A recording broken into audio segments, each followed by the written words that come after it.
Does your heart cry out for justice? Look at the crucified. Bound to him, you are omnipresent as he is. Your compassionate love takes you everywhere. You can be at all fronts in the power of the cross.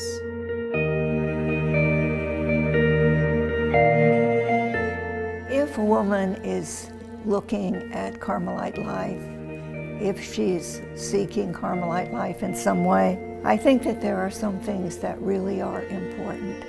And one of them is that in some way, at least in a small way, that she has great spiritual energy for intimacy with God.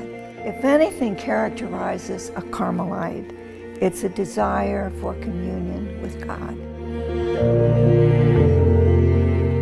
So God speaks to each of us differently. John of the Cross says, according to the mode of the receiver. So God works with us in our own humanity as we are.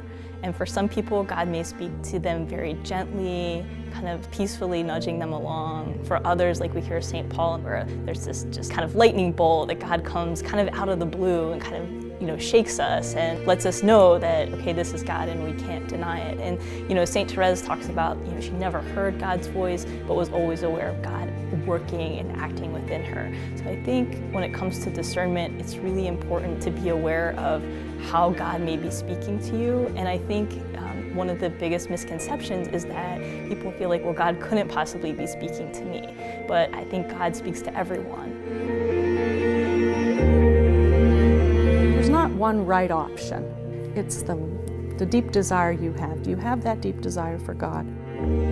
I was a nurse for almost 25 years before I entered Carmel. I was ready to come to something that I felt was more, and something that I needed that was more, that was calling me.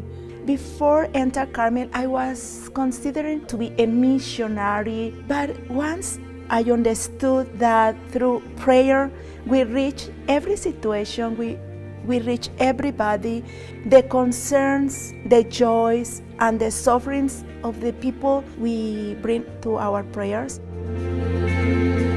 Every monastery has its own flavor. That's an additional discernment. Not that generically I'm called to be a Carmelite, but that I'm called to this specific place. And so it might be important to visit a couple places because they're different. It's not just that you know that you want to be a member of this community, but that the community also has to affirm that.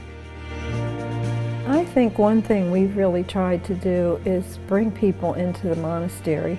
Let them see the life, live the life, experience the sisters. If it's for you, God is going to let you know that through different ways. Just kind of keep following those little nudges.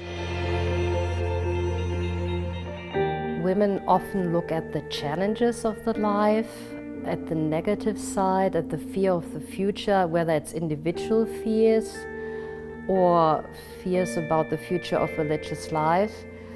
And I think I would just encourage women to look at the beauty of this life. And I would encourage women to enter into this discernment process as freely as they can be. Make your heart free by the faithful fulfillment of your vows. The eyes of the crucified look down on you, asking, probing, will you make your covenant with the crucified anew in all seriousness? What will you answer? Lord, where shall we go? You have the words of eternal life.